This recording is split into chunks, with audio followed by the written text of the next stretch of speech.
الحمد لله نحمده ونستعينه ونستغفره ونؤمن به ونتوكل عليه ونعوذ بالله من شرور أنفسنا ومن سيئات أعمالنا من يهده الله فلا مضل له ومن يضلله فلا هادي له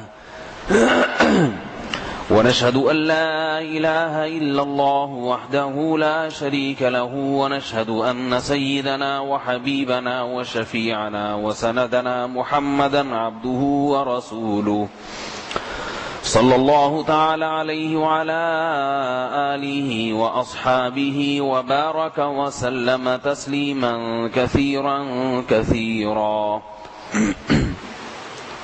أما بعد فأعوذ بالله من الشيطان الرجيم بسم الله الرحمن الرحيم لكل أمة جعلنا منسكا ليذكروا اسم الله على ما رزقهم من بهيمة الأنعام وقال النبي صلى الله عليه وسلم من وجد سعة لأن يضحي فلم يضح فلا يقربن مصلانا أو كما قال صلى الله عليه وسلم وقال النبي صلى الله عليه وسلم الكيس من دان نفسه وعمل لما بعد الموت.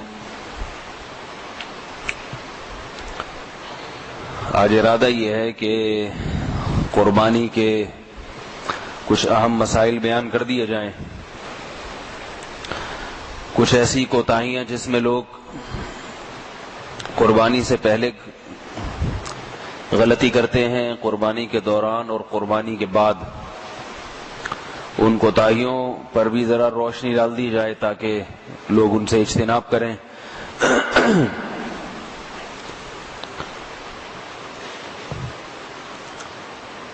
قربانی کے فضائل، قربانی کا فلسفہ کیا ہے، ان باتوں پر تو کافی بیانات ہو چکے ہیں.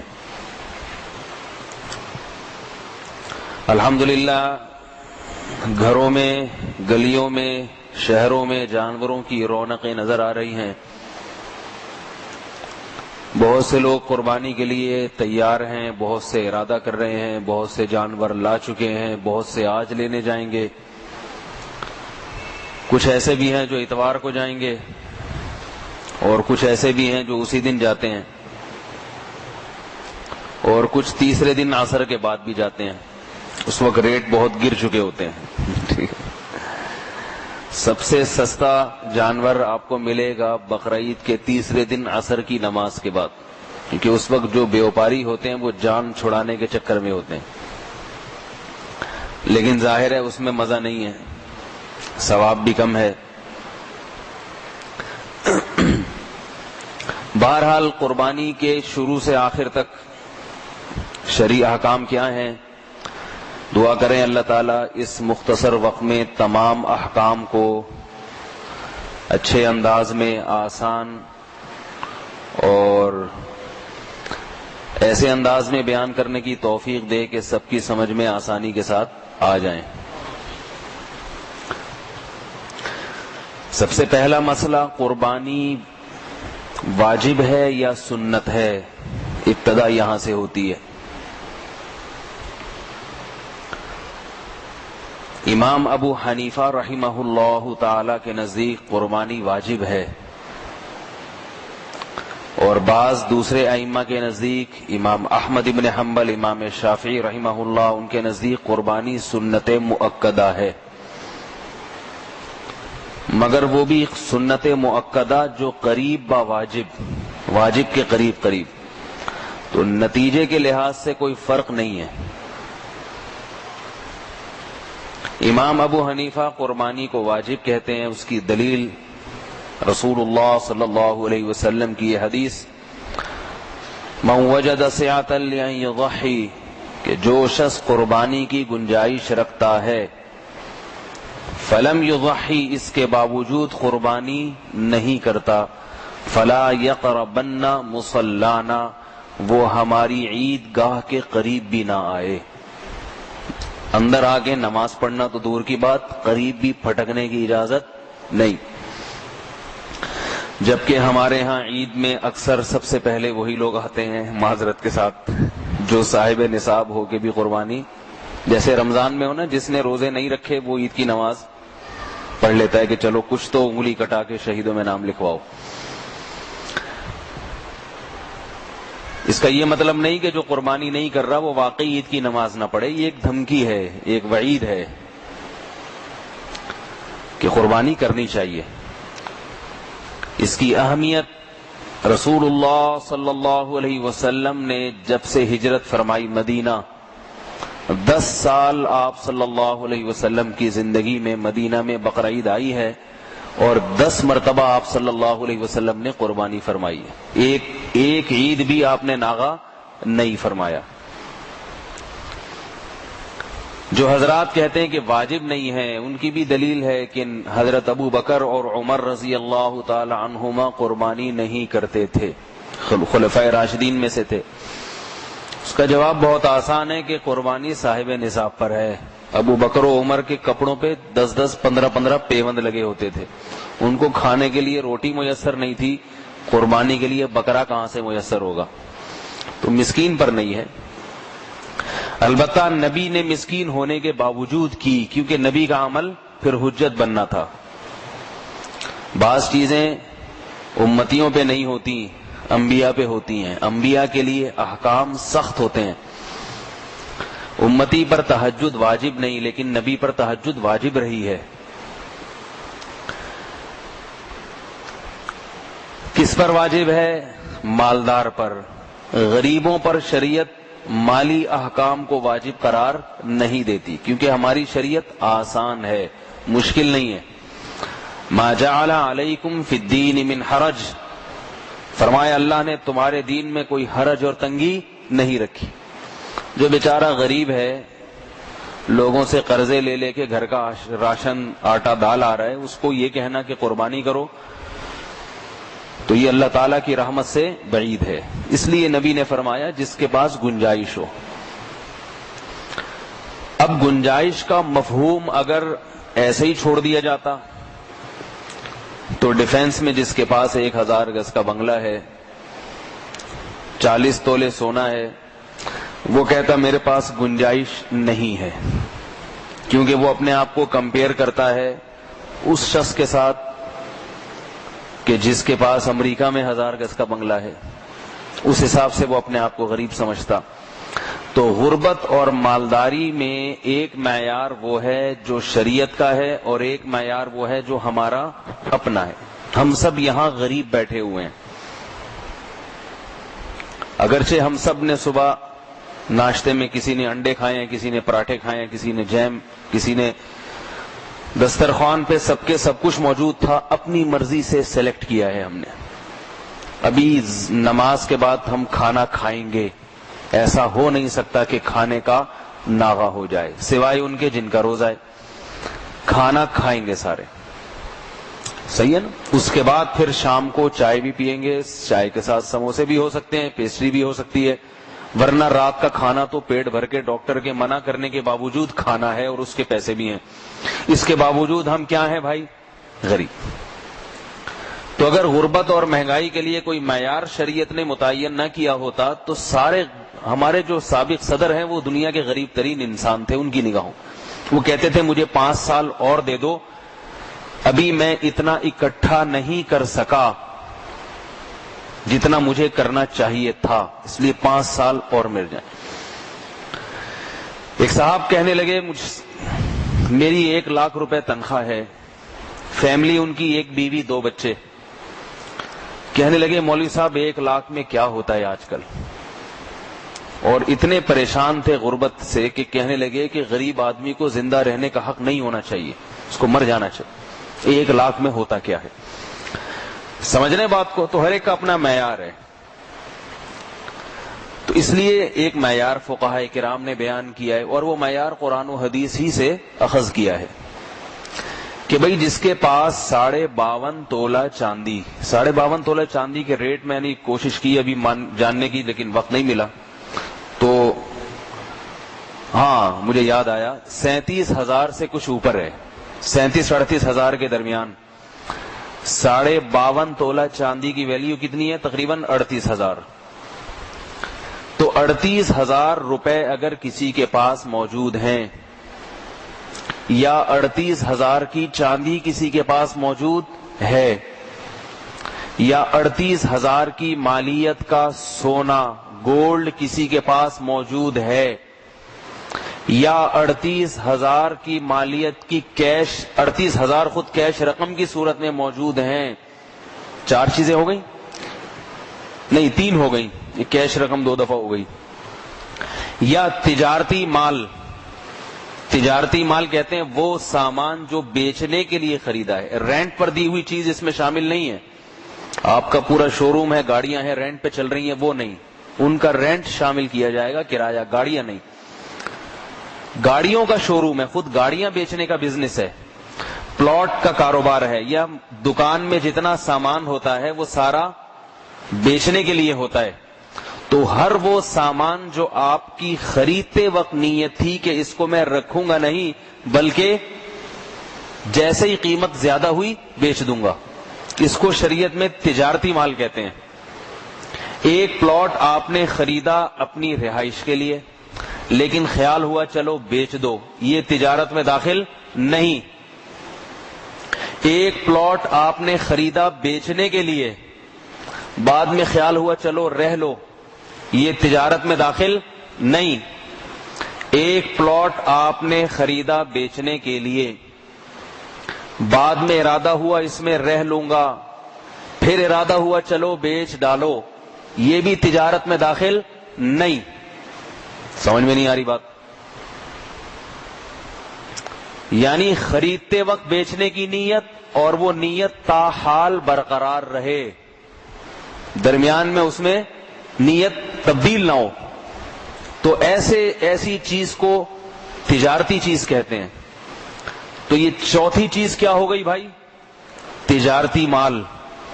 دکاندار کے پاس جتنا مال اس کی دکان میں ہوتا ہے سب بیچنے کے لیے اور خریدتے وقت بھی بیچنے کی نیت, اور تاحال اس کی نیت بیچنے ہی کی ہوتی ہے. سمجھ رہے بات کو؟ تو اس سارے مال کو نصاب میں شامل کیا جائے گا. 4 چیزیں ہو گئیں. ایک اور چیز ہے 5ویں, ضرورت سے زائد سامان.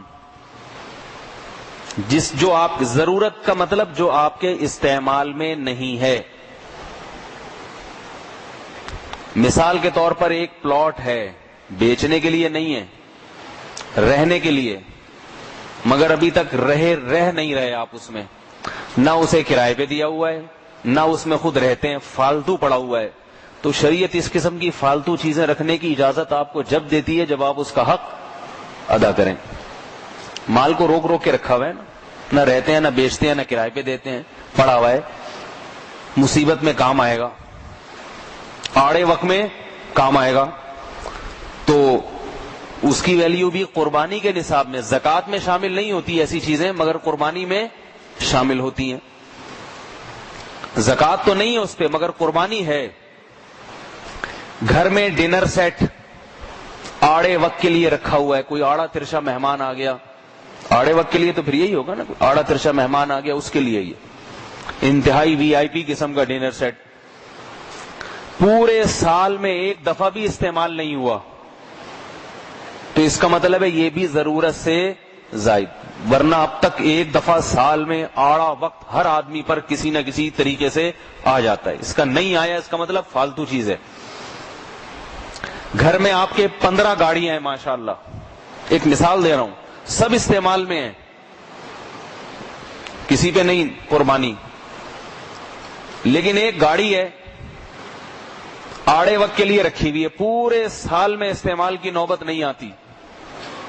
اس کا مطلب ہے یہ بھی اوقات چنچی کی ہے مگر گاڑی لے کے رکھی ہوئی ہے. بھئی پورے سال میں اگر استعمال نہیں ہو رہی اس کا مطلب ہے کہ ضرورت میں نہیں ہے, اس لیے وہ استعمال میں ہے تو چاہے کتنی لمبی گاڑی ہو اس پہ قربانی نہیں ہے. سمجھ گئے بھائی؟ اس سے آڑے وقت کی ڈیفینیشن بھی سمجھ میں آ گئی. آڑا وقت کسے کہتے ہیں کہ سال میں کم از کم ایک دفعہ تو استعمال ہو. بھائی دوبارہ دوہرا دیتا ہوں، 5 چیزیں ہیں قربانی کے نصاب میں. زکوٰۃ میں 4 چیزیں دیکھی جاتی ہیں، قربانی اور صدقہ فطر میں 5 چیزیں. صدقہ فطر میں بھی یہی ہے. نمبر 1 سونا، نمبر 2 چاندی، نمبر 3 کیش رقم، کیش اماؤنٹ، نمبر 4 مال تجارت، نمبر 5 ضرورت سے زیادہ سامان. یہ ایک چیز یا 2 چیزیں یا 3 یا 4 یا 5 کا مجموعہ اگر 52.5 تولہ چاندی کی قیمت کے برابر آپ کے پاس ہے، یعنی تقریباً اس زمانے کے 38,000 روپے کے برابر ہے، ابھی بے ہوش ہونے کی ضرورت نہیں ہے. کچھ اس میں شرطیں لگی ہوئی ہیں. آپ ایک دم سوچیں گے تو سب کے پاس ہے بھائی، کچھ نہ کچھ تو ان میں سے ہوتا ہی ہے. میں نے ایک دم اس لیے بتا دیا کہ میرے اوپر کیس بھی بن سکتا ہے کہ آپ نے کہہ دیا اور سب بے ہوش ہو گئے. تو یہ 5 چیزیں 52.5 تولہ چاندی کے برابر ہیں، یا 4 یا 3 یا 2 یا 1. تو سب سے پہلے اس میں سے قرضے مائنس کریں جو آپ نے لوگوں کو دینے ہیں. سمجھ میں نہیں آ رہی بات؟ بھائی آپ کے پاس اتنے تو کچھ آپ نے بھی تو لوگوں سے پیسے لیے ہوئے ہیں نا. وہ قرضے کیا کریں گے آپ؟ مائنس. بھائی 70 بھائی کے 1 لاکھ بنتے ہیں، غفار بھائی کے 1.5 لاکھ، سلیم کباڑیے کے 50,000. گٹکے والوں کا بھی اچھا خاصا بل ہو جاتا ہے آج کل. گٹکے والے کے 1,500 گٹکے کے ہیں. کیٹو سگریٹ اس سے بھی فری میں لیتے رہے ہیں نا، اس کا بل بہت چڑھ گیا ہے، 15,000 اس کے دینے ہیں، وغیرہ وغیرہ. ملا کے سارے پان گٹکے نکال کے مائنس کریں، اب بھی 38,000 بچ رہے ہیں کہ نہیں بچ رہے؟ نکال لیے بھائی؟ نکال لیے نا. اب نکالنے کے بعد پھر آپ نے دیکھا ہے نا کہ بقرعید تو آ گئی. اب 38,000 میں اگر میں نے ایک چھوٹا سا بکرا بھی لے کے ذبح کر دیا تو ابھی گیس کا بل بھی دینا ہے، بجلی کا بل بھی دینا ہے، گھر کا راشن بھی آئے گا جو کہ ابھی آیا نہیں ہے، تو اس کے بھی نکال لیں. راشن ہمارے ہاں کتنے کا آتا ہے؟ 10-15 ہزار خشک راشن آتا ہے دکان سے، وہ نکال لیے. گوشت، سبزی، آلو، پیاز، ٹماٹر. ایسا نہ ہو بکرا کاٹ کے بیٹھے ہوں پورے مہینے، پھر بکرا ہی ہو، نہ آلو نہ پیاز نہ ٹماٹر کے پیسے، کچھ بھی نہ ہو. بیوی پھر آپ کو کاٹے گی، بیوی بچے پھر آپ کو کاٹ کے نا 6-7 حصے کر کے سری پائے الگ کر کے بیچ رہے ہوں گے. تو آلو پیاز ٹماٹر کے پیسے بھی اس میں سے مائنس کر لیں. پہلے علماء یہ فتویٰ دیتے تھے کہ یہ مائنس نہیں کریں گے. آج کے علماء کرام نے لوگوں کی ضرورت اور مجبوری کو دیکھتے ہوئے یہ فتویٰ دیا ہے کہ نہیں، اس زمانے میں یہ خرچے بھی مائنس کرنا ضروری ہے. تو یہ خرچے آپ اس میں سے کیا کر لیں؟ مائنس. پھر دیکھیں کہ 38,000 کے بقدر آپ کے پاس بچتا ہے یا نہیں بچتا. پھر بھی اگر بچتا ہے تو آپ پر قربانی واجب ہے. سمجھ رہے ہو بات کو بھائی؟ ایک مسئلہ. دوسرا مسئلہ سونے کے بارے میں. سونا، گولڈ. میں نے بتایا کہ ان 5 چیزوں میں ایک چیز سونا بھی ہے نا. سونا اگر کسی کے پاس ہے، تھوڑا سا بھی ہے، تو وہ بھی اتنا ہوتا ہے عام. لیکن علماء نے لکھا ہے کہ سونا اگر صرف سونا ہی ہو اور بقیہ 4 چیزوں میں سے کچھ بھی نہ ہو، تھوڑا سا ٹیکنیکل مسئلہ ہے، سمجھ لیں. اگر کسی عورت کے پاس یا مرد کے پاس صرف گولڈ ہے، سونا ہے، اور ان 4 چیزوں میں سے باقی جو 4 بچی ہیں، سونا چاندی وغیرہ، چاندی، کیش رقم، پلاٹ یعنی تجارتی مال وغیرہ میں سے کچھ بھی نہیں ہے، تو پھر صرف سونے کا نصاب 7.5 تولے سونا ہے. پھر 7.5 تولے سونے سے کم پہ نہ زکوٰۃ ہوگی اور نہ قربانی.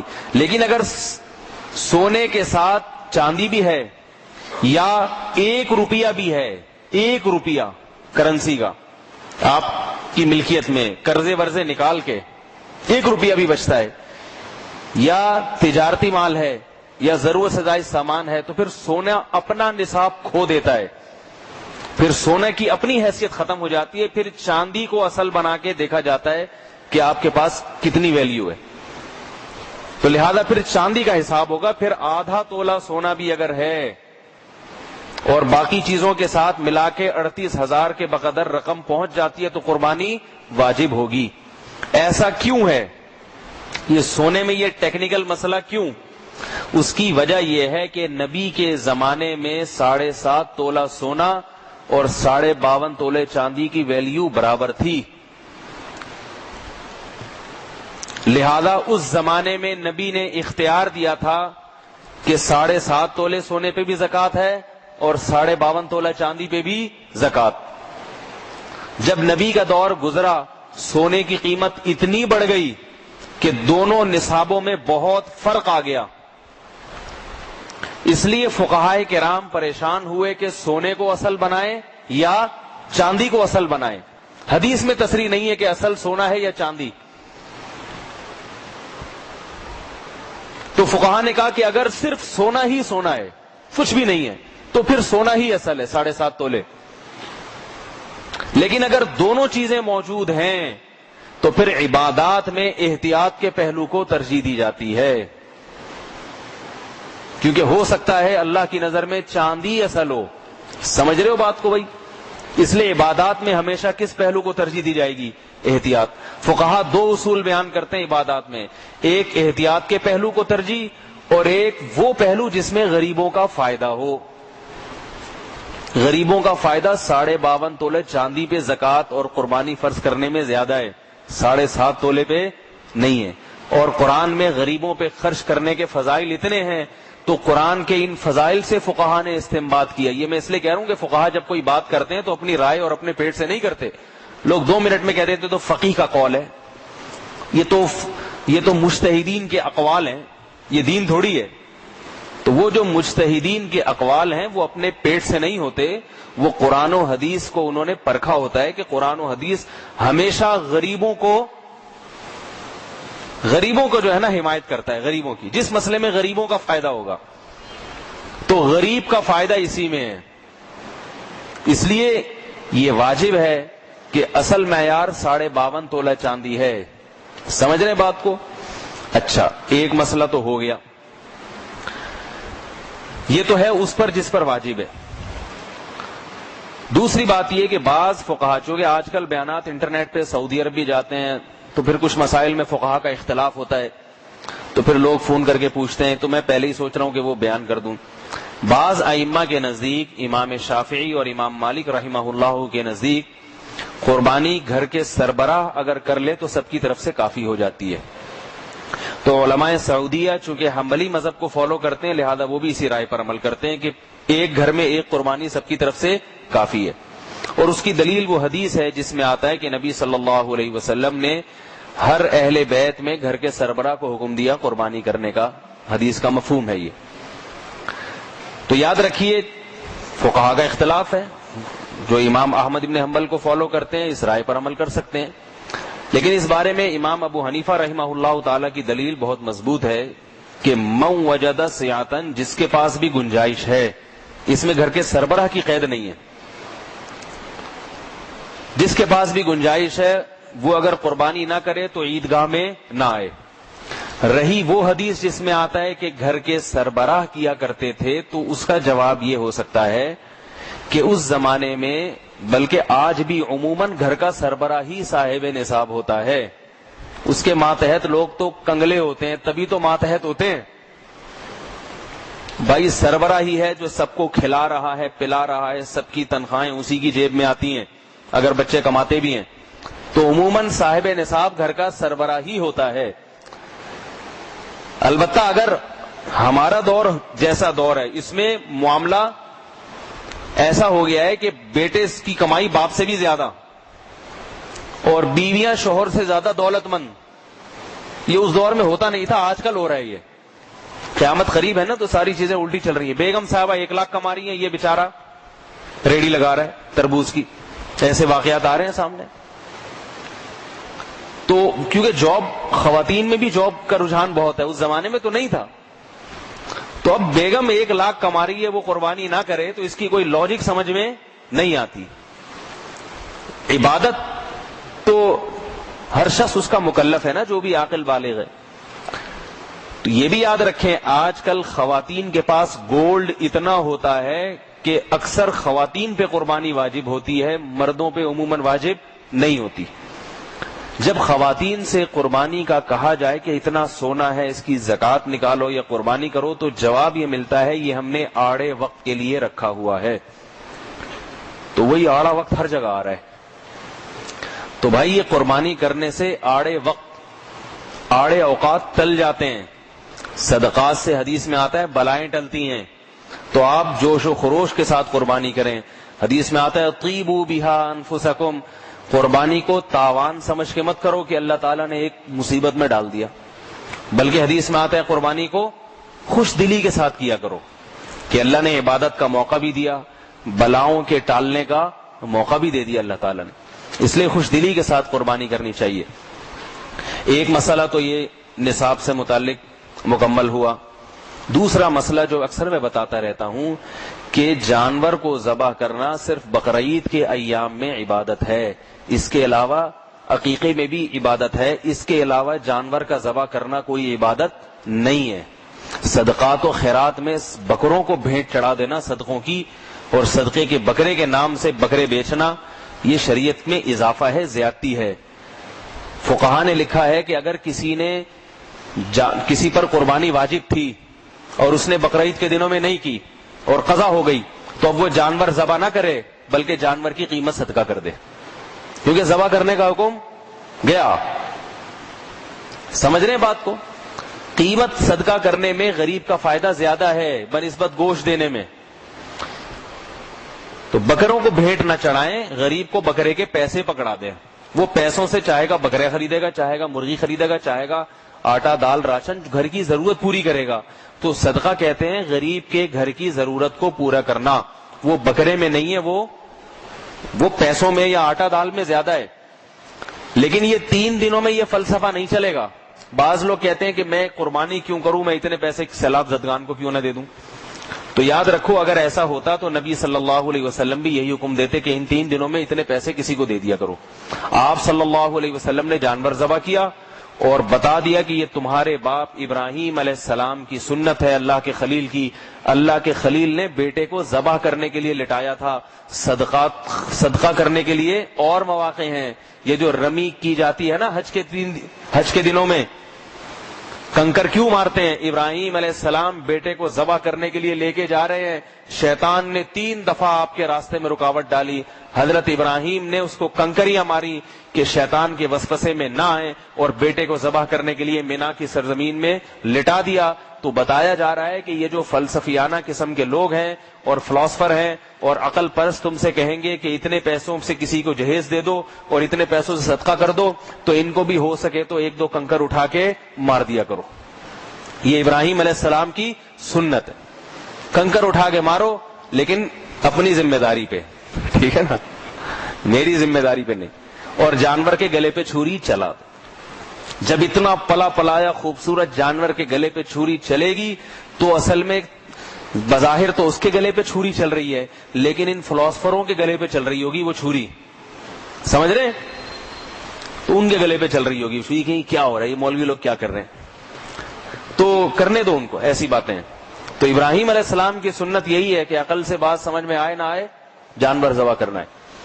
نبی صلی اللہ علیہ وسلم نے ارشاد فرمایا کہ اللہ تعالیٰ کو بقرعید کے ان دنوں میں جانور کے خون بہانے سے زیادہ کوئی عمل محبوب نہیں ہے، یہی عمل۔ اور جہاں غروب آفتاب ہوا قربانی کا وقت ختم، اب چاہے 20 لاکھ کا جانور ہو 30 لاکھ کا، اسے ذبح کرنے میں ثواب نہیں ہے، صرف گوشت ہے، چاہے بیچو یا گوشت کے لیے ذبح کر دو۔ 3 دنوں میں عبادت ہے، خواہ گوشت نہ بھی کھائیں۔ مینا میں جو حاجی لاکھوں کروڑوں قربانیاں کرتے ہیں گوشت تھوڑی کھاتے ہیں، کھا ہی نہیں سکتے، بہت سا جانور ضائع ہو جاتا ہے، لیکن ایک شاعر اسلام قربانی کی یاد تازہ ہو جاتی ہے۔ تو اس لیے قربانی کیے بغیر وہ فضیلت حاصل نہیں ہو سکتی۔ تو یہ تو نصاب سے متعلق تفصیل۔ اب دوسری بات یہ کہ جانور کیسا ہونا چاہیے۔ میرے پاس منڈی سے فون آتے ہیں، ایک ٹانگ نہیں ہے مگر لنگڑا ہے، کان کٹا ہوا ہے، فون بھی نہیں اٹھاتا تو غصے ہوتے ہیں، حضرت سودا ہو رہا ہے، صحیح نہ بتائیں، کھیرا ہے لیکن 2 سال پورے ہو چکے ہیں، اور بھی عجیب عجیب فون آتے ہیں، کیا بتاؤں آپ کو میں۔ تو جانور جب اللہ کی راہ میں پیش کریں تو ہونا یہ چاہیے کہ اپنی جیب دیکھتے ہوئے خوبصورت سے خوبصورت، اپنی گنجائش سے زیادہ نہ کریں۔ شو بازی میں آ کے 20 لاکھ کسی سے قرضہ لیا، بیل لے کر آ رہا ہے، تو پھر وہ ادا بھی کرنا ہے آپ نے۔ پیسے کسی کے لیے ہیں تو دینے بھی ہیں، اپنی گنجائش۔ اگر حدیث میں آتا ہے جو دمبا 6 مہینے کا اگر ہے موٹا تازہ، تو اللہ اس کی قربانی بھی قبول کر لیتے۔ اگر آپ کی جیب 6 مہینے کے دمبے کی اجازت دیتی ہے تو 6 مہینے کا دمبا بھی اللہ کے ہاں قبول ہوگا۔ اور اگر آپ کروڑپتی ہیں، بات بات پہ 10-20 لاکھ روپے نکال کے پھینک دیتے ہیں، تو بھائی آپ 20 لاکھ کا لاسانی والوں سے بیل لے آؤ، آفریدی کے اس میں لگے ہوئے ہیں، لے آؤ، ہمیں کوئی اعتراض نہیں ہے۔ آپ کیونکہ مالدار ہیں، ہر جگہ اتنا خرچ ہو رہا ہے تو قربانی کے بیل پہ بھی ہو جائے۔ تو یہ جو لوگ کہتے ہیں نا کہ اتنا مہنگا جانور کیوں خریدا، تو یہ اسراف میں اس وقت داخل ہے جب اپنی جیب سے زیادہ۔ اسراف کے جو قاعدے ہیں نا، اسراف اور تبذیر، یہ ہر ایک کے لیے ایک جیسے نہیں ہیں۔ ایک آدمی کے حق میں ایک چیز اسراف ہے مگر دوسرے کے لیے وہ اسراف نہیں ہے۔ ایک آدمی کی گنجائش ہے نہیں مگر وہ بچے کی شادی کر رہا ہے، کسی بہت بڑے ہوٹل میں 20 قسم کے کھانے پکوا رہا ہے، تو یہ اسراف ہے۔ لیکن ایک آدمی کروڑپتی ہے، اس کے لیے اسراف نہیں ہے۔ تو اس لیے اسراف میں ہر ایک کے بارے میں ایک قاعدہ اور ضابطہ نہیں، ہر ایک اپنی جیب دیکھ کے، اپنی مالی حیثیت دیکھ کے قربانی کرے۔ تو پہلا مسئلہ کیا ہوا؟ قربانی کا جانور بے عیب ہونا چاہیے، عیب دار نہیں ہونا چاہیے۔ میں جلدی کچھ عیبوں کی تفصیل بیان کر دوں۔ نمبر 1، بکرا 1 سال سے کم کا نہیں ہونا چاہیے، کیونکہ یہ بھی ایک عیب ہے، چھوٹا بچہ 1 سال سے کم کا، یعنی کیا مطلب؟ جس دن آپ بکرا حلال کر رہے ہیں تو اس سے پچھلے سال پیدا ہو چکا ہونا چاہیے۔ مثال کے طور پر آپ پہلے دن جو بکرا ذبح کر رہے ہیں بقرعید کے پہلے دن، تو وہ بکرا پچھلے سال بقرعید سے 1 دن پہلے پیدا ہو چکا ہونا چاہیے۔ آپ بیوپاری سے پوچھیں یہ بکرا پچھلے سال بقرعید میں موجود تھا یا نہیں تھا، دنیا میں آ چکا تھا یا نہیں آ چکا تھا؟ اگر یہ پچھلے سال بقرعید میں موجود تھا تو اس کا مطلب اس بقرعید پہ 1 سال کا ہو گیا ہے۔ نہیں یاری بات؟ بکرے میں 6 مہینے کا نہیں چلتا، یہ ذہن میں رکھیں، بکرا پورا 1 سال کا ہونا چاہیے، چاہے اس کے دانت نکلے ہوں یا نہ نکلے ہوں، کھیرا ہو، 2 دانت کا ہو نہ ہو دانت، اس سے فرق نہیں پڑتا۔ دانت محض ایک علامت ہے، 2 دانت کے جو لوگ قید لگاتے ہیں نا، یہ ایک علامت ہے کہ 2 دانت کا جب بکرا ہوتا ہے تو یقین ہو چکا ہوتا ہے کہ سال سے اوپر کا ہے، کیونکہ 14-15 مہینے میں بکرا دانت نکالتا ہے۔ سمجھ رہے بات کو نہیں سمجھ رہے بھائی؟ تو بکرے کے لیے کیا ہے؟ قمری، شمسی نہیں، قمری سال۔ قمری سال 355 دن کا ہوتا ہے اور شمسی 365، تو 10 دن اور اللہ نے سہولت دے دی۔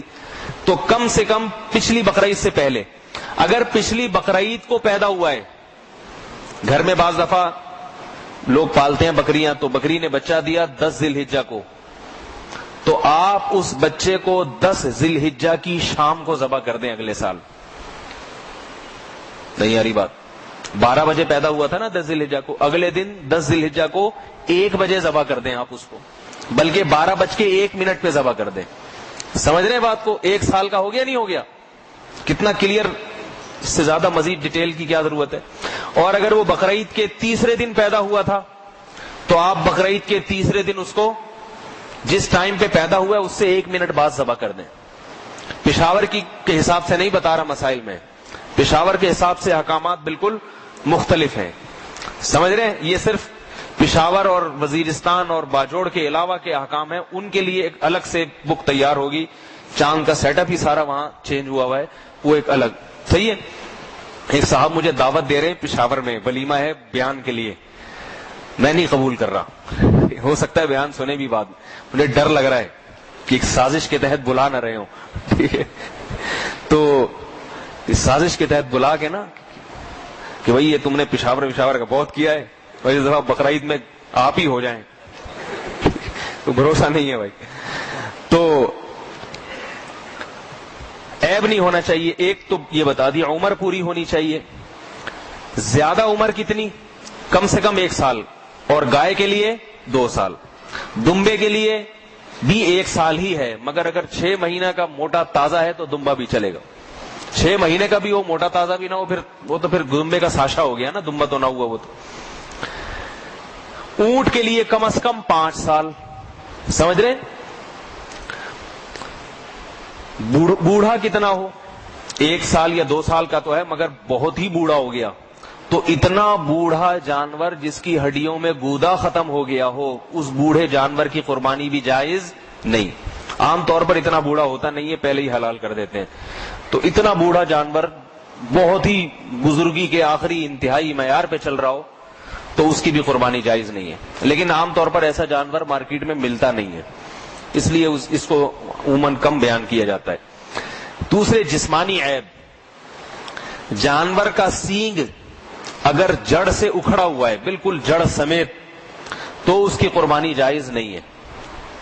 لیکن اگر سینگ جڑ سمیت نہیں ہے، بلکہ آج کل سینگوں کی گھسائی ہوتی ہے، بالکل جڑ کے قریب سے کاٹا جاتا ہے اس کو، تو اس کی قربانی بلا کراہت جائز ہے، اس میں کوئی حرج نہیں ہے. بالکل جڑ سے اکھاڑ دیا، وہ پھر اس کا دماغ پہ چوٹ لگتی ہے جانور کے، وہ اس لیے اس کی قربانی درست نہیں. لنگڑا جانور بھی بہت سے لوگوں کو ملتا ہے، فون آتے ہیں ہے تھوڑا سا پاؤں میں زخم آیا ہوا ہے یا موچ آئی ہوئی ہے، تو جانور کی اگر ٹانگ ہی غائب ہے پھر تو قربانی نہیں ہوگی. لیکن اگر لنگڑا کے چلتا ہے تو اتنا بھی اگر چل لیتا ہے نا کہ آپ اس کو وہاں سے چارہ دکھائیں قریب سے 2-3 میٹر سے اور وہ چارے تک چل کر آ جائے تو اس کی قربانی بھی جائز ہے. البتہ اتنا بھی چلنے کے قابل نہیں ہے. ایک صاحب بکرا لے کر آئے اوکاڑا وغیرہ سے، اسے فینسی بکرا تھا، گھر میں پالا تھا، ٹیکے لگا لگا کے مختلف قسم کی خوراکیں اور اس میں دم درود وظیفے سب ہو گئے نا، وہ کافی بڑھا دیتے ہیں اس کو.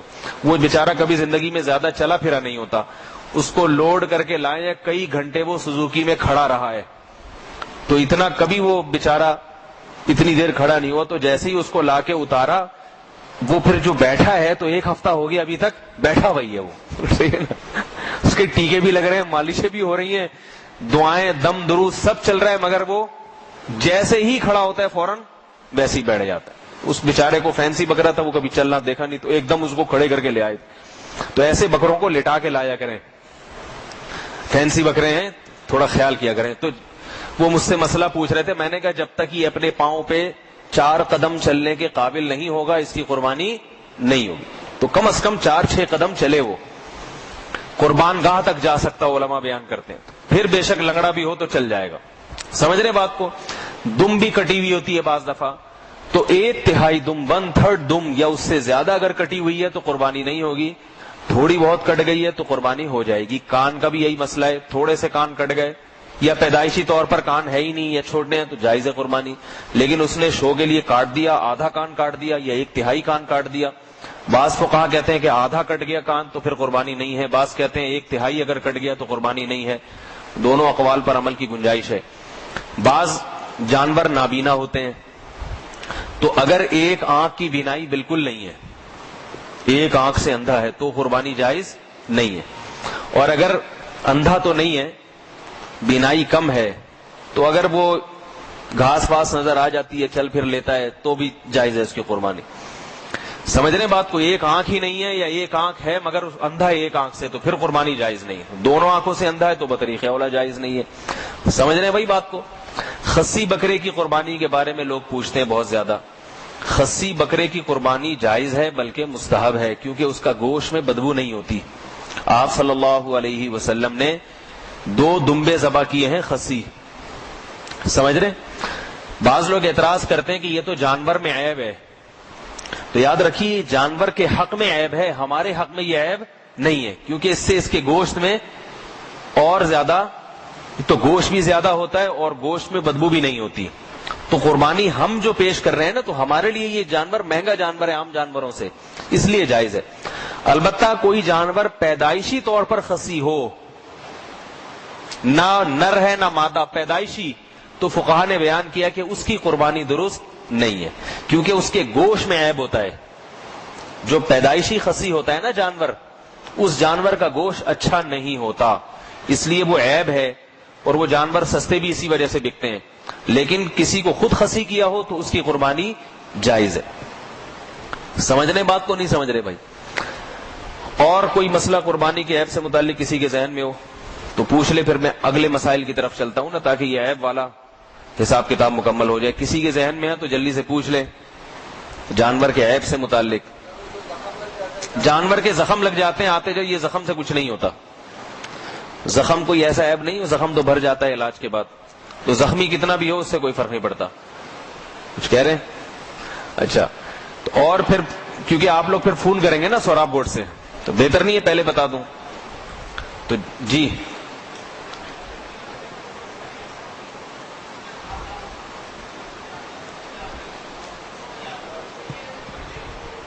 سن ہو جاتا ہے تو کوئی ایسی بات نہیں ہے، تو دوبارہ ہو صحیح ہو جائے گا، وہ اس سے کچھ نہیں ہوتا.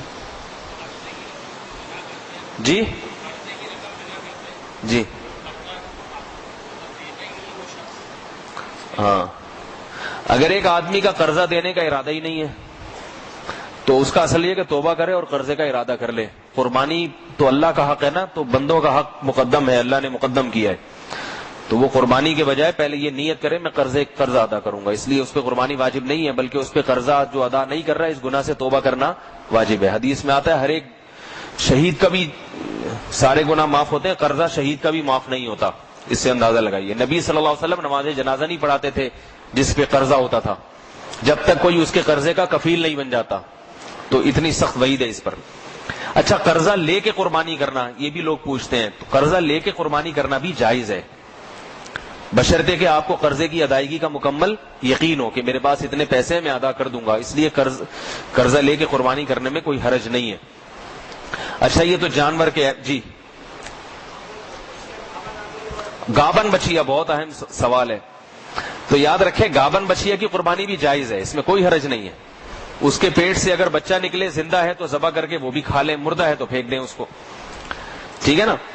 تو اور بعض فقہا کہتے ہیں کہ اس کے پیٹ سے اگر مردہ بچہ بھی نکلے وہ بھی حلال ہے، مگر یہ کہ امام ابو حنیفہ رحمہ اللہ تعالیٰ کے نزدیک گابن کے پیٹ سے اگر بچہ مردہ نکلا تو وہ حلال نہیں ہے. تو احتیاط اسی میں کہ نہ کھایا جائے اس کو، لیکن گابن جانور کی قربانی بھی جائز ہے. پچھلے سال میں نے یہ مسئلہ بتایا تو ایک صاحب نے اعتراض کیا کہ بھائی اس معصوم بچے کا کیا قصور ہے. ٹھیک ہے، تو میں نے کہا اس کی ماں کا کیا قصور تھا بھائی، اس کی کبیرہ گناہ کیے تھے اس کی ماں نے جس کی سزا دے رہے ہو اس کو. لوگ کہتے ہیں اس معصوم بچے کا کیا قصور. تو بات یہ کہ اس کی ماں کا کیا قصور ہے، اس نے کیا آپ کے پیسے چرائے ہیں یا کیا کیا جو آپ اس کا گلا کاٹ رہے ہیں. تو جانور تو اللہ نے انسان کی خدمت کے لیے مسخر کر دی ہے. سخرھا لکم لتکبروا اللہ علی ما ھداکم، فرمایا اسی طرح اللہ نے ان کو تمہارے لیے مسخر کر دیا ہے تاکہ تم اللہ کا نام لو ان پر. تو یہ ہمارے فائدے کے لیے. مرغی کے جو چوزے ہیں وہ بھی بکتے ہیں کہ نہیں بکتے؟ فارمی مرغی کے چوزوں بھی بہت سے لوگ ذبح کر کے کھاتے ہیں. تو وہ سوال یہی ہوگا مرغی تو چلو بہت گناہگار تھی، کتنوں کو چونچ ماری ہوئی، چوزے کا کیا قصور ہے؟ تو جیسے جانور ذبح کر کے کھا سکتے ہیں اس کا بچہ بھی ذبح کر کے کھا سکتے ہیں، کوئی حرج نہیں ہے اس میں. صحیح ہے جی. کھیرا جانور، یہ مسئلہ میں بتا چکا ہوں. کہہ رہے ہیں کھیرا جانور اگر صحت مند ہو تو کیا کر سکتے ہیں. تو بھائی جانور 2 سال کا اگر ہے گائے تو کھیری ہو یا دانت ہو قربانی ہو جائے گی. 2 سال سے اگر کم ہے تو قربانی نہیں ہوگی. سمجھ رہے جی؟ بچہ اگر نکلے ہاں تو اس میں بھی حصے ہوں گے کیونکہ مشترکہ گائے ہے نا وہ، تو اس کے بھی 7 حصے کر دیں. تو ابال کے کھا جائیں اس کو، اس میں کیا حصے کریں گے، چھوٹا سا تو ہے وہ. ٹھیک ہے. بہت سے لوگ بڑے پریشان ہوتے ہیں کہ بچیا ہے کہیں گاون نہ نکلے کہیں، تو اتنا مسئلہ نہیں ہے، کوئی مسئلہ وہ بھی ہمارے لیے اللہ نے حلال کیا ہے. جی ہاں، یہ میں یہ بتا رہا ہوں، یہ پہلے جانور کی عیوب والا مسئلہ مکمل ہو جائے نا تاکہ یہ کوئی رہ نہ جائے. جی جی، چوری ہوا ہوا جانور نہیں کر سکتے، یہ جائز نہیں ہے. اگر پتہ چل گیا یہ جانور چوری کا ہے پھر نہیں ہو سکتا. 100% یقین ہو، وہم نہ ہو. بیل چوری ہو، اپنا بیل چوری ہو جائے وہ پھر میں آگے آ رہا ہوں. تو یہ عیب، جی یہ میں آ رہا ہوں ان مسائل کی طرف. صرف جانور میں عیب سے متعلق بات کریں، وہ پھر میں اگلا ٹاپک میرا یہی ہے کہ بھاگ گیا جانور، گم ہو گیا تو کیا حکام ہے اس کے. جی کوئی مسئلہ نہیں، اگر چل پھرنے کے قابل ہے تو اس کے کھر میں کیڑا بھی لگ گیا تو بھی ٹھیک ہے. تو اچھا، دوسری بات یہ اگلا مرحلہ، جانور یہ سارے اصول آپ نے دیکھ لیے، سینگ بھی ہلا کے دیکھ لیا، آرٹیفیشل تو نہیں ہے، جڑ وڑ سب سیٹ ویٹ سب فٹ فاٹ ڈال کے لے آئے، لانے کے بعد لنگڑا ہو گیا. جب گاڑی آپ اتار رہے تھے یا تو آپ لنگڑے ہوں گے یا وہ ہو جائے گا. ایسا ہی ہوتا ہے نا، اگر جانور طاقتور ہے آپ کو لنگڑا کر دے گا یا وہ گر جائے گا. تو بھی یاد رکھیں قربانی جائز. اگر ٹانگ اتنی ٹوٹ گئی ہے نا چلنے کے قابل نہیں ہے تو اب قربانی جائز نہیں ہے اس کی، اس جانور سے قربانی نہیں ہوگی. آنکھ میں کچھ لگ گیا بھاگتے ہوئے، آنکھ اندھی ہو گئی تو بھی جائز نہیں ہے. جانور لاتے وقت اور باندھتے وقت بقرعید سے پہلے ان میں سے کوئی عیب پیدا ہو گیا جس سے قربانی نہیں ہوتی تو اب اس جانور کی قربانی نہیں ہو سکتی. اب کریں کیا؟ تو مالدار ہیں اگر تو پھر دوسرا لے کر آئے، اور اگر غریب ہیں تو آپ پر قربانی ساقط ہو گئی. سمجھ رہے ہیں؟ پھر چاہیں اس کو بقرعید میں کر دیں، نہ کریں، کر دیں اس امید پر کہ اللہ قبول کر لے تو بھی ٹھیک ہے.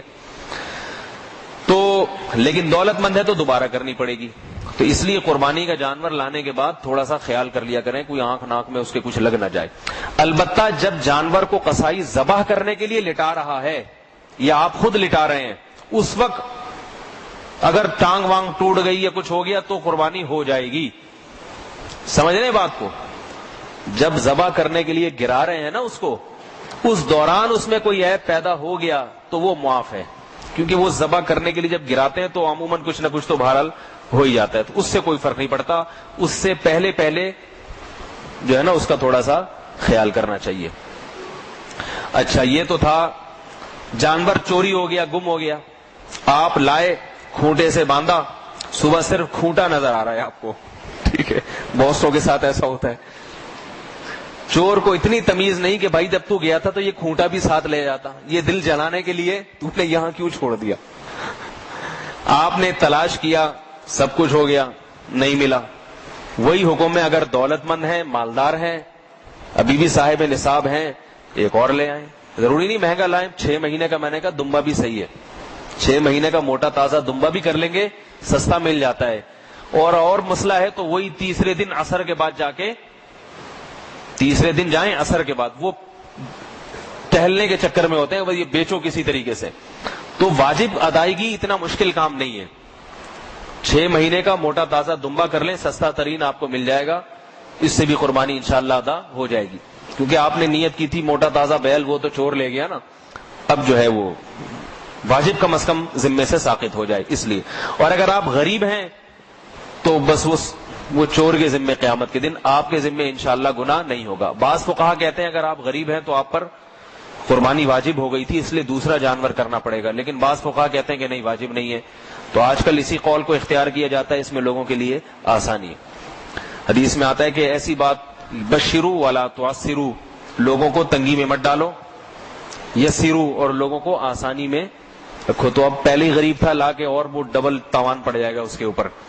تو جانور اگر چوری ہو جائے یا گم ہو جائے تو اگر مالدار آدمی ہے تو اس پہ دوبارہ لانا واجب، ویسا ہی ضروری نہیں ہے چھوٹا موٹا کوئی لے آئیں. اور اگر غریب آدمی ہے تو اس پہ قربانی ساقط ہو گئی. سمجھ رہے؟ ایک اور مسئلہ، لائے آپ جانور 15,000 کا، 20,000 کا، لاتے ہی راستے میں ریٹ لگنا شروع ہو جاتے ہیں اور آپ کی نیت بدل جاتی ہے. نیت بدل جاتی ہے نا، پاکستانی قوم ہے، لائے تو تھے چلو 50,000 کا بچڑا لے کے آ رہے ہیں، لوگوں نے پوچھا کتنے کا؟ 50. واہ یار 55 کا دو گے؟ اب دل میں خیالات آ رہے ہیں، بے ضمیر بن جا، 5,000، ٹھیک ہے نا؟ یہ وسوسے آتے ہیں نا. لایا تو تھا قربانی کی نیت سے، کما لے 5,000 تو نہیں کما سکتے. سمجھ رہے بات کو؟ نہیں کما سکتے، اس جانور سے تجارت نہیں کر سکتے. البتہ یہ آپشن ہے کہ اس کو 55 کا بیچ کے 55 والا اب لے آئیں اٹھا کے. سمجھ رہے ہیں؟ اس نیت سے بیچ دیں کہ چلو 55 میں اور اچھا مل جائے گا، اس سے سستا نہیں، اس سے مہنگا لا سکتے ہیں. سمجھ رہے؟ اس لیے بعض لوگ یہ ہوشیاری کرتے ہیں کہ جب قربانی کا جانور خریدتے ہیں تو قربانی کی نیت سے نہیں خریدتے، بلکہ اس نیت سے خریدتے ہیں کہ کوئی اچھا کسٹمر مل گیا تو اس کو پہنا دیں گے، نہیں ملا تو اس قربانی کی نیت ذبح کر لیں گے. یہ بھی جائز ہے، مگر اس میں نقصان یہ ہے کہ جب تجارت کی نیت سے لے کر آئیں گے تو راستے میں لانے میں جو دھول مٹی ہے وہ ثواب میں شامل بولو بھائی نہیں ہوگی. اس کا گوبر، اس کا پیشاب جو جس سے آپ کے کپڑے خراب ہو گئے، یہ جو تکلیف ہے اس تکلیف پہ آپ کو اجر نہیں ملے گا. گھر لا کے جب آپ نے باندھا، اس کو جو چارہ کھلا رہے ہیں اس کا بھی اجر نہیں ملے گا. اجر اس دن ملنا شروع ہوگا جب آپ قربانی کی نیت کر لیں گے. تو اجر زیادہ بہتر چیز ہے. تجارت کوئی غریب مسکین آدمی ہو وہ کر لے، ایک الگ بات ہے. تو اس لیے جب جانور خریدیں تو نیت سے خریدیں، پھر لے کر آئیں. بولے جتنی بھی قیمت مل لگ جائے، ہمیں اس سے کوئی پرواہ نہیں ہے. اچھی قیمت لگ گئی تو پھر اس اچھی قیمت والا لانا پڑے گا جانور. سمجھ رہے بات کو؟ یہ تو تھے مسائل. اب لانے کے بعد ذبح کرنے کے مسائل ہیں. ان مسائل کی دو قسمیں، ایک قصائی سے متعلق اور ایک خود اس جانور سے متعلق. کچھ مسائل ایسے ہیں جو قصائیوں کو سکھانے کے. بھائی تھک تو نہیں گئے آپ لوگ؟ مجھے آپ کے چہروں سے لگ رہا ہے کہ آپ تھک گئے ہیں آپ لوگ، کیونکہ یہ آج کا بیان لیکچر زیادہ ہے، اس میں بیان کا عنصر کم ہے. تو اس کو تعلیم ہی کی نیت سے سنیں آپ حضرات. یہاں تک سب کی جن کی سمجھ میں آگے ہاتھ کھڑی، یہ کلاس ہو رہی ہے نا، ہاتھ کھڑے کریں جن کی سمجھ میں یہاں تک آگے. ٹھیک ہے ماشاءاللہ. اچھا اس میں یہ بھی ضروری ہے، یہ بھی مسئلہ پہلے آنا چاہیے تھا کہ 7 حصے دار 7 کی آمدن حلال ہونی چاہیے. گائے میں ایک بھی حرام آمدن والا شریک ہو گیا جو سودی بینک میں جاب کرتا ہے یا انشورنس کمپنی میں، تو کسی کی بھی قربانی نہیں ہوگی. سمجھ رہے ہیں؟ البتہ زیادہ تجسس نہ کریں کہ یہ کیا کماتا ہے، یہ بھی اجازت نہیں ہے شریعت میں. جس کا پتہ چل جائے کہ یہ خالص سودی بینک میں خالص سودی رقم سے قربانی کر رہا ہے، اس کے لیے تو حلال نہیں ہے. لیکن ایک مشترک گائے ہے، اس میں ستار بھائی، غفار بھائی، وسیم بھائی، سلیم کباڑی، سب کے حصے ہیں. اب آپ گھر گھر جا کے بیل بجا کے پوچھ رہے بھائی تو کماتا کیا ہے، تو رشوت تو نہیں لیتا، تو یہ تو نہیں کرتا، تو ایسے تجسس سے شریعت نے منع کیا ہے. بس یہی سمجھا جائے گا مسلمان ہے تو حلال سے ہی کماتا ہوگا. تو لیکن جس کے بارے میں پتہ چل جائے تو پھر نہ صرف یہ کہ قربانی نہیں ہوگی، گوشت بھی کسی کے لیے حلال نہیں ہوگا، سب کے لیے گوشت حرام ہو جائے گا. اب آپ جانور لے کر آ گئے، بقرعید کا دن آ گیا، قصائی کھڑا ہوا ہے چھری ہاتھ میں لے کے، تو ایک مسئلہ قصائی کو سمجھا دیں کہ بھائی اس کی 4 رگیں کاٹنے کے بعد جانور کو تڑپنے کے لیے چھوڑ دینا، اس کے گردن میں چھرا گھونپنے کی کوشش نہ کرنا. میرے بیان سے کسی نے یہ لفظ کاٹ کے اس میں 10 منٹ کا کلپ بنا کے نام رکھا قصائیوں کی بدماشیاں اور انٹرنیٹ پہ چلا دیا. اب یہ غلط عنوان ہے، یہ میں نے نہیں عنوان، اس میں ہونا یہ چاہیے تھا قصائیوں کی کوتاہیاں. بدماشی تو بڑا سخت لفظ ہے، وہ قصائی حضرات بولیں گے یہ پتہ نہیں میرے خلاف کیا تو میں پوری ذمہ داری سے بتا دوں کہ یہ نام میں نے نہیں رکھا، یہ کسی نے میرے بیان سے قصائیوں کے بارے میں کلپ لے کے اس کا نام کیا رکھ دیا، قصائیوں کی بدماشیاں. وہ انٹرنیٹ پہ خوب گھما رہے ہیں اس کو. تو قصائی سے دشمنی کوئی لے سکتا ہے بھائی؟ اس لیے میں جو قصائی حضرات ہیں ان کو بتا دوں غلط فہمی. عاملوں کی بدماشی میرا بیان ہے، جو عامل جھاڑ پھونک والے ہیں نا وہ تو بدماش ہوتے ہیں، لیکن قصائیوں کو اس طرح سے بدماش کے نام سے تعبیر کرنا یہ غلط ہے. تو اس کا نام اگر کسی نے یہ بیان شائع کرنا ہے تو اس کو قصائیوں کی کوتاہیاں، کوتاہی ہے، غلطیاں ہیں. تو اس میں غلطی قصائی حضرات یہ کرتے ہیں کہ شریعت میں حکم یہ ہے کہ 4 رگیں کاٹنی ہیں. وہ 4 رگیں کون کون سی ہیں؟ ایک تو یہ جو سب کی نظر آ رہی ہے موٹی سی خوراک کی نالی، یہ تو نہ صرف یہ کہ نظر آتی ہے باقاعدہ محسوس بھی ہوتی ہے، وہ خوراک کی نالی ہے. اس کو مری کہتے ہیں عربی میں. یہ نالی جانور کی ہوتی ہے نا بہت موٹی سی، جہاں سے خوراک جاتی ہے. اس کے پیچھے ایک نالی ہوتی ہے جس سے سانس لیا جاتا ہے، سانس کی نالی ہوتی ہے. یہ 2 ہو گئی. دائیں اور بائیں 2 موٹی موٹی نالیاں ہوتی ہیں، خون کی نالیاں، جو دل سے نکل کے دماغ کی طرف جا رہی ہوتی ہیں. سمجھ رہے ہیں؟ ان میں بہت پریشر کے ساتھ خون دل سے کہاں جاتا ہے؟ دماغ کی طرف. آپ اللہ کی رحمت دیکھیں اپنی مخلوق پر کہ جانور کو ذبح کرنے کا حکم ہے. اس سے جیسے ہی یہ 2 نالیاں کٹتی ہے نا خون والی، بلڈ والی، تو دماغ میں خون کی سپلائی بند، جس سے دماغ میں درد کا احساس ختم ہو جاتا ہے. سمجھ رہے بات کو؟ ڈاکٹر جنہوں نے ریسرچ کی ہے نا، گوروں نے جانور کے دماغ میں آلات لگائے ہیں انہوں نے دماغ میں، جس سے وہ آلات محسوس کرتے ہیں کہ اس دماغ میں درد کا احساس کتنا ہے. تو انہوں نے تمام طریقے جانور کو قتل کرنے کے تجربے کر کے دیکھے. گولی سے مارنے کا طریقہ کہ جانور کے جب سر پہ گولی ماری جائے تو کتنی تکلیف ہوتی ہے اس کا دماغ میں. پتا چلا جب آلے سے محسوس ہوا کہ بہت تکلیف ہوتی ہے, دماغ پھڑکتا ہے کافی دیر تک. اور مختلف طریقے, بجلی کے جھٹکے. جب مسلمانوں کے طریقے کے مطابق ذبح کر کے دیکھا تو رپورٹ جو بنی وہ یہ کہ 1 سیکنڈ کی بھی تکلیف نہیں ہوتی. کیوں؟ اس کی وجہ کیا ہے؟ اس لیے کہ جب بھی ہمیں کوئی درد ہوتا ہے نا تو 3 سے 4 سیکنڈ لگتے ہیں اس درد کو محسوس کرنے میں. بھائی آپ کو ہاتھ پہ اگر چوٹ لگے نا تو فوراً محسوس نہیں ہوتا, 3-4 سیکنڈ بعد دماغ تک پیغام پہنچتا ہے اور دماغ کو تکلیف کا احساس.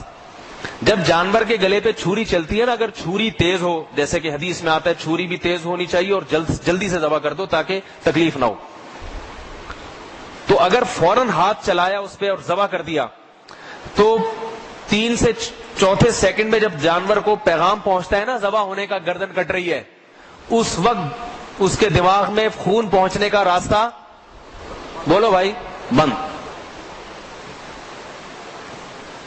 اور خون نہیں پہنچے گا تو جانور, آپ دیکھیں کہیں بیٹھتے ہیں جسم سن ہو جاتا ہے, ہاتھ سن ہو گیا تو ہاتھ کو ماریں گے تکلیف ہوتی ہے بھائی؟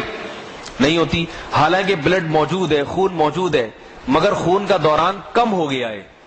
تو خون ہونے سے زندگی ہے. جیسے ہی 4 رگیں کاٹ ڈالی تو جانور کا جو دماغ ہے وہ اس طرح ورکنگ نہیں کرتا جس طرح پہلے کر رہا ہے, لہذا اس کو کٹنے کا بھی احساس نہیں ہوتا. اور وہ جو جسم تڑپتا ہے نا اس تڑپنے کی دماغ کو تکلیف نہیں ہوتی. اور عجیب بات یہ کہ شریعت نے کہا 4 رگوں کے بعد مزید نہ کاٹو. یہ جو پیچھے گردن ہے نا اس میں اعصابی رگیں ہیں. ہمارے دماغ میں پیچھے کی جانب جو دماغ کا ایک ایسا حصہ ہے جس کو ریفلیکٹ ایکشن کہتے ہیں, فوراً وہ لاشعوری حرکت جسے کہتے ہیں. دیکھو آپ سو رہے ہو, سوتے ہوئے کوئی آپ کے ہاتھ پہ استری لا کے رکھ دے, لاشعوری طور پر آپ اپنا ہاتھ خود ہی کھینچ لیں گے, حالانکہ آپ کو پتا بھی نہیں چلے گا. یہ جو دھماکہ ہوتا ہے ایک دم آدمی ڈر جاتا ہے, ہل جاتا ہے, حالانکہ دھماکے کا احساس بعد میں ہوتا ہے, ہل پہلے چکا ہوتا ہے.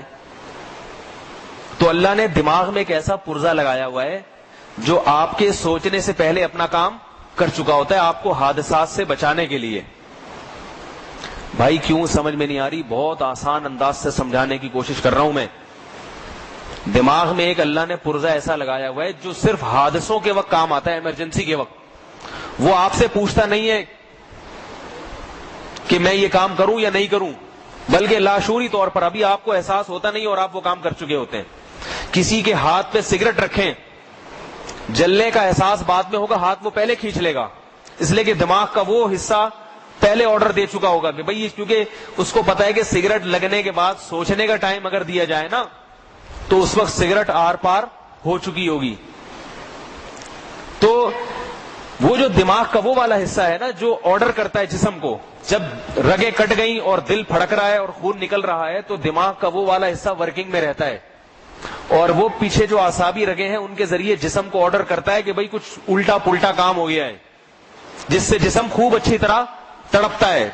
جانور بہت ٹانگیں چلاتا ہے, اس کا فائدہ یہ ہوتا ہے کہ اس کا جسم کا جتنا خون ہے وہ سارا اس کی حرکت کی وجہ سے باہر نکل جاتا ہے. بھائی کیوں نہیں سمجھ میں آ رہی؟ اتنی آسان بات. اب اگر جانور کی گردن پوری کاٹ دی جائے تو تکلیف تو نہیں ہوگی, ایک حکمت تو حاصل ہوگی, مگر دوسری حکمت فوت ہو جائے گی کہ اس کا گوشت خون سے پاک نہیں ہوگا. شریعت نے ایسا حکم دیا کہ تکلیف بھی کم سے کم ہو, یا تو بالکل ہی نہ ہو یا کم سے کم ہو, اور اس کا گوشت بھی ناپاک اور گندے خون سے صاف ستھرا ہو جائے. سمجھ رہے بات کو؟ اس لیے یورپ میں بھی آج کل اسی پر ریسرچ ہو رہی ہے کہ جانور کو ذبح کر کے ہی کھانا چاہیے. وہ بھی اسی طرف آ رہے ہیں کہ اس سے گوشت بیماریوں سے پاک ہو جاتا ہے. تو آپ قصائی کو سمجھائیں کہ بھائی 4 رگیں کاٹنے کے بعد رک جاؤ, وہ کاٹتا ہی چلا جاتا ہے. اس کے بعد پھر چھرا گھونپتا ہے جس سے جانور فوراً ٹھنڈا ہو جاتا ہے. حلال ہے, حرام نہیں ہے, مگر اسے جو گوشت میں خون باقی رہ جاتا ہے. قصائی یہ کام اس لیے کرتے ہیں کہ ان کو آگے 10 لوگوں کی, غفار بھائی کے فون آ رہے ہیں, ستار بھائی کے الگ فون آ رہے ہیں, سلیم بھائی کا الگ فون آ رہا ہے, سب کو اس نے جواب دینا ہے, اس سب کو ٹوپیاں کرا رہا ہے, بھائی پہنچ رہا ہوں ابھی 5 منٹ میں 10 منٹ میں. تو اس کے پاس اتنا ٹائم نہیں ہے کہ وہ وہ یہ کام کریں. تو اس لیے ان کو ذرا کسائی کو پکڑ کے رکھیں, بولے بھائی یہ پہلے اس کو ٹھنڈا ہونے دو. صحیح ہے. اور بھی کچھ مسائل ہیں, وقت بہت زیادہ ہو گیا, کچھ دعا کے وقت میں, کچھ انشاءاللہ پھر بقرعید کے دن بتا دیں گے. وقت کافی زیادہ ہو گیا, پھر دعا کے وقت میں پوچھیں آپ, ٹھیک ہے. تو ہمارے یہاں عید کی نماز انشاءاللہ 7:30 بجے ہوگی. کچھ مسائل رہ جائیں گے تو وہ عید کے دن بتا دیں گے. سبحانک اللہم و بحمدک اشہد ان لا الہ الا انت. اگر قربانی کا نہ ہو تو کیا عورت چھری پھیر سکتی ہے؟ تو بھی پھیر سکتی ہے. عورت کے لیے ذبح کرنا جائز ہے. ذی الحج کے وہ کون سے ایام ہیں جن میں روزہ رکھنا جائز نہیں ہے؟ 10 تاریخ جو عید کی ہے, 11, 12, 13, 4 دن روزہ حرام ہے. 10, 11, 12, 13. کل انٹرنیٹ پر ایک ابن ماجہ کی ایک حدیث تھی جس میں اس میں لکھا تھا کہ جس نے 9 ذی الحجہ کا روزہ رکھا اس کے سارے گناہ معاف ہو جاتے ہیں. اس روزے کی بہت فضیلت ہے. کیا یہ حدیث درست ہے؟ بالکل درست ہے. حدیث میں 9 ذی الحجہ کے روزے کی بہت فضیلت وارد ہوئی ہے. یہ جو آتا ہے سارے گناہ, تو علماء نے لکھا ہے اس سے صغیرہ گناہ مراد ہے. قصائی کا مسلمان ہونا لازمی ہے. بالکل بہت اہم بات ہے. قصائی کے لیے مسلم ہونا بھی ضروری ہے, اور مسلمانوں کا کسی ایسے فرقے سے جو شرک کرتے ہیں, اگر کسی ایسے فرقے سے تعلق ہے تو بھی قربانی نہیں ہوگی. جو آدمی کہتا ہے یا رسول اللہ مدد, یا علی مدد, یا غوث اعظم مدد, اور اللہ کے رسول کو حاضر ناظر سمجھتا ہو, مشکل کشا سمجھتا ہو, اس کا ذبیحہ حلال نہیں ہے. یاد رکھو, ایک بدعتی کا ذبیحہ حلال ہے, گنہگار کا ذبیحہ حلال ہے, لیکن توحید پرست ہو. تو قربانی کے لیے ضروری ہے کہ وہ کیا ہو؟ توحید پرست ہو. اہل کتاب کا بھی حلال ہے, عیسائی, یہودی, لیکن یہ جب حلال ہے جب عیسائی واقعی عیسائی ہو, بائبل پہ یقین رکھتا ہو, عیسیٰ علیہ السلام کو اللہ کا نبی مانتا ہو. اور یورپ میں جو عیسائی ہیں ان کی اکثریت سیکولر ہو چکی ہے, وہ کسی مذہب سے وابستہ نہیں ہے. تو اگر واقعی عیسائی ہے تو اس کا ذبیحہ بھی حلال ہے. لیکن مسلمان کوئی کم ہے ذبح کرنے کے لیے, اس لیے احتیاط اسی میں ہے کہ جو مسلمان ہے اور کم از کم مشرک نہ ہو, وہ پھر بے شک گنہگار ہو تو اس کا ذبیحہ حلال ہے. اور دوسری بات یہ کہ ذبح کرتے وقت بسم اللہ اللہ اکبر زور سے پڑھنا چاہیے. بعض دفعہ قصائی بیچارہ جلدی میں ہوتا ہے, اس کے ذہن میں نہیں ہوتا, تو جو قریب کھڑے ہوئے لوگ ہیں وہ بسم اللہ اللہ اکبر پڑھ دیں تاکہ اس کو یاد آ جائے. البتہ بھولے سے کسی نے اگر بسم اللہ نہیں پڑھی, اللہ اکبر نہیں پڑھا, تو بھی ذبیحہ حلال ہے. حدیث میں آتا ہے کلوہ فإن تسمیۃ اللہ فی کل قلب امرئ مسلم. اگر بھولے سے چھوٹ گئی ہے تو وہ کھا لو, کیونکہ بسم اللہ ہر مسلمان کے دل میں ہوتی ہے. لیکن جان کر کسی نے چھوڑا ہے تو جائز نہیں ہے. میں نے خود دیکھا ہے کہ مرغی فارم میں جو مرغیاں ذبح ہوتی ہیں, بہت مرتبہ دیکھا ہے وہ بسم اللہ نہیں پڑھ رہا ہوتا. تو یہ غلط ہے. اس کو جو ہے نا, اگر ایسا 2-3 دفعہ کرے تو FIR کٹوائیں اس کے خلاف, لوگوں کو حرام گوشت کھلا رہا ہے. تو اس کو کہیں مرغیاں, جو مرغی فارم میں ہوتے ہیں نا, مرغیاں بیچ رہے ہیں, تو ان کو بسم اللہ زور سے پڑھوایا کریں. میں نے خود دیکھا ہے کئی دفعہ وہ ذبح کرتا جا رہا ہے, گٹکا رکھا ہوا ہے, گٹکا ہوگا تو بسم اللہ کہاں سے پڑھے گا وہ. تو اس کو بولیں بھائی گٹکا اپنی جگہ, مگر بسم اللہ زور سے پڑھو. حلال نہیں ہے جانور جب تک اس پہ اللہ کا نام نہ لیا جائے. جی بھائی کچھ پوچھ رہے ہیں؟ ہاں جی ہاں, یہ بہت اچھا سوال. قصائی اگر غیر مسلم ہے تو ذبح چھری آپ پھیر دیں, گوشت بے شک اس سے بنوا لیں. اصل مسئلہ ہے چھری پھیرنے کا. تو چھری جو ہے نا, پھر آپ نے اگر پھیر دی ہے تو پھر صحیح ہے, ہو جائے گی. ہاں جی مالدار آدمی ہے تو دوبارہ لانا پڑے گا جانور, غریب آدمی ہے تو ضرورت نہیں ہے. جی مرحومین کے, جی اچھا, یہ جو حضرات, اچھا یہ بتاتا ہوں, یہ جو حضرات بیٹھے ہیں تھوڑا سا وقت, کیونکہ بقرعید آ رہی ہے نا, تو تھوڑا سا 2-4 منٹ اوپر ہو جائیں تو آپ لوگ ناراض نہ ہو. جس کو جلدی ہو وہ جا سکتا ہے, لوگ تو بھی پوچھیں گے مسائل. مرحومین کی طرف سے کسی نے قربانی کی ہے تو مرحوم کے ایصال ثواب کے لیے کی ہے, اس لیے یہ جائز بھی ہے, مستحب عمل ہے اپنے مرحومین کے لیے. نبی صلی اللہ علیہ وسلم نے 2 مینڈھے ذبح کیے, فرمایا اللہ سے فرمایا کہ اللہ یہ ایک میری طرف سے اور ایک میری امت کی طرف سے. تو اپنے مرحومین کی طرف سے بھی کر سکتے ہیں, امت کی طرف سے بھی, نبی صلی اللہ علیہ وسلم کی طرف سے بھی. اور وہ گوشت آپ کے لیے بالکل حلال ہے, کھا سکتے ہیں, صدقہ بھی کر سکتے ہیں, کھا بھی سکتے ہیں. البتہ مرحوم نے اگر وصیت کی تھی کہ میری طرف سے قربانی کر دینا, تو پھر اس کا گوشت کھانا حلال نہیں ہے, بلکہ وہ صدقہ کرنا پڑے گا. وصیت نہیں کی تھی, اپنی طرف سے کر رہے ہیں تو گوشت کھا سکتے ہیں, کوئی حرج نہیں ہے اس میں. جی نصاب وہی ہے. جی بھائی کیا فرما رہے ہیں؟ قربانی کے جانور کا دودھ استعمال کر سکتے ہیں یا نہیں؟ اگر جانور کو آپ خود چارہ خرید کے کھلا رہے ہیں تو پھر اس کا دودھ آپ استعمال کر سکتے ہیں, سمجھ رہے ہیں نا.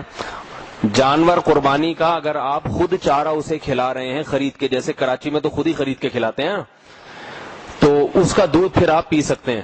اور اگر جانور کو آپ گلی محلے میں چرا کے کھلا رہے ہیں، اپنا خرچہ نہیں ہو رہا، کراچی میں ایسا ممکن نہیں ہے، لیکن بہرحال اگر وہ اپنے خرچے پہ کھا رہا ہے جانور، تو پھر اس کا دودھ صدقہ کرنا پڑے گا آپ کو، پی نہیں سکتے. نہیں، قربانی کے جانور کو اپنے ذاتی استعمال میں نہ لے کر آئیں جب تک قربانی نہ ہو جائے. ہاں وہ پالا ہوا ہے اس کو کر سکتے ہیں، کیونکہ وہ نیت تو بعد میں کی ہے. جی جی ہاں، نہیں اجازت لینی پڑے گی. بعض دفعہ ایسا ہوتا ہے کہ گھر میں بہت سے لوگوں پہ قربانی ہوتی ہے، تو والد سب کی طرف سے کر رہے ہیں، تو سب کو صرف بتا دینا کافی ہے کہ ہم آپ کی طرف سے کر رہے ہیں، وہ اجازت دے دیں کہ ٹھیک ہے. جو قربانی کر رہا ہے اس کی طرف سے پیسے کا ہونا ضروری نہیں ہے، یہ ذہن میں رکھیں. بھائی شوہر کر رہا ہے، 2 حصے ڈال رہا ہے، ایک اپنا ایک بیوی کا، تو بیوی کا پیسہ نہ بھی ہو تو بھی ہو جائے گی، لیکن اس کی طرف سے اجازت ہونی چاہیے. اگر اجازت کے بغیر کر دی پھر نہیں ہوگی اس کی طرف سے. تو پیسہ ہونا ضروری نہیں ہے، اس کی نیت کا ہونا ضروری ہے. سمجھ رہے؟ ایک اور اہم مسئلہ بتا دیتا ہوں کہ قربانی کے جانور میں جو 7 آدمی شریک ہوتے ہیں تو گوشت کو کی تقسیم کے 2 طریقے ہیں. دونوں میں جس پہ سہولت ہو اس پر عمل کریں، تیسرا کوئی طریقہ نہیں ہے. گوشت سودی اموال میں سے ہے، سودی ربوی، جس میں سود جاری ہوتا ہے. جب 7 آدمی گوشت تقسیم کرتے ہیں تو میں اور آپ تو اس عمل کو تقسیم کہتے ہیں، مگر شریعت اس کو خرید و فروخت کا نام دیتی ہے کہ آپ اپنا حصہ اس کے حصے کے بدلے میں خرید رہے ہیں اور اس کا حصہ اپنے حصے کے بدلے میں بیچ رہے ہیں، خرید و فروخت ہو رہی ہے. تو خرید و فروخت جب ہے تو اس میں حدیث میں ہے کہ یہ جو سودی اموال ہے نا، اس میں خرید و فروخت وزنی چیزوں میں وزن کے حساب سے بالکل برابر ہونی چاہیے. سمجھ رہے بات کو؟